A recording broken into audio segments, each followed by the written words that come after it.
Institute of chartered accountants ઓફ ઇન્ડિયાનો western India regional કાઉન્સિલની અમદાવાદ શાખાએ 2024-25 ટર્મ માટે નવા પદાધિકારીઓની પસંદગી કરી. નવા ચૂંટાયેલા પદાધિકારીઓમાં ચેરપર્સન સીએ તરીકે Sunil Sanghvi, vice chairman CA બન્યા અને નીરવ અગ્રવાલ, સેક્રેટરી સુનિત શાહ, ખજાનચી સીએ ચેતન જાગેતિયા, આઈસીએઆઈ અમદાવાદના ચેરમેન સીએ રિકેશ શાહની પસંદગી કરવામાં આવી. નવા ચૂંટાયેલા ચેરપર્સન સીએ સુનિલ સંઘવીએ આગામી વર્ષ માટે તેમનું વિઝન શેર કર્યું હતું, જેમાં તેમણે જણાવ્યું કે અમારો મુખ્ય ઉદ્દેશ અમારા સભ્યો અને વિદ્યાર્થીઓના લાભ માટે કાર્યક્રમોની સેવા અને સંચાલન કરવાનો છે. અમે નવા પ્રેક્ટિશનરો માટે ઇવેન્ટ્સ, ઓપન રીડિંગ રૂમ્સ પર ધ્યાન કેન્દ્રિત કરીશું.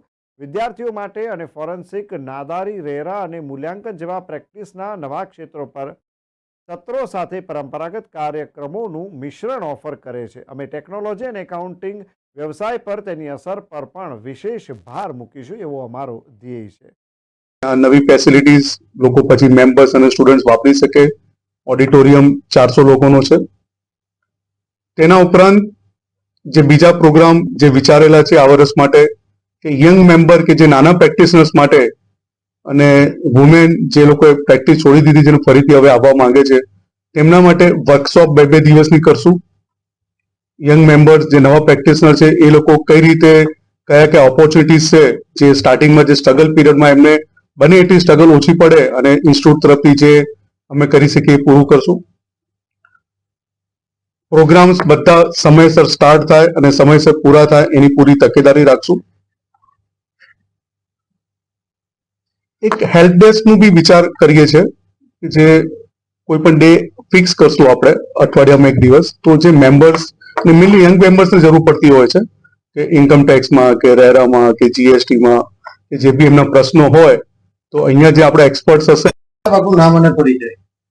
હું CA Sunil Sanghvi, chairman Ahmedabad branch, આજે ઇલેક્ટ થયો છું.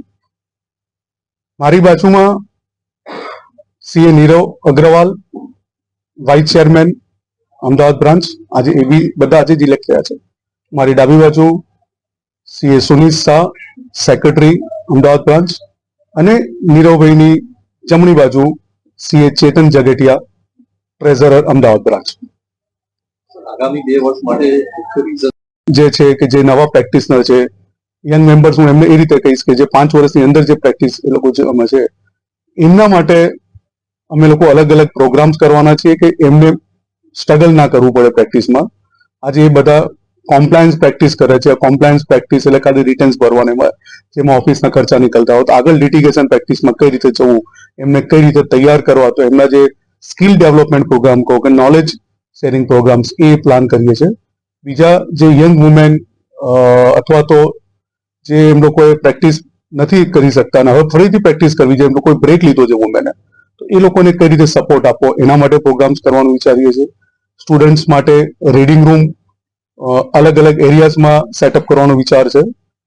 હેલ્પ ડેસ્કની મેં વાત કરેલી કે વીકમાં કે 15 દિવસે શેડ્યુલ ટાઈમ પ્રમાણે અહીંયા બ્રાન્ચ પર વ્યવસ્થા કરશું, એક્સપર્ટ્સ રાખશું અહીંયા, અને જે મેમ્બર્સને એમના કોઈ પ્રોફેશનલ ક્વેશ્ચન્સ હોય ઇન્કમ ટેક્સ કે ઇનડાયરેક્ટ ટેક્સ કે રેરા એના માટે, તો એને એડ્રેસ કરશું.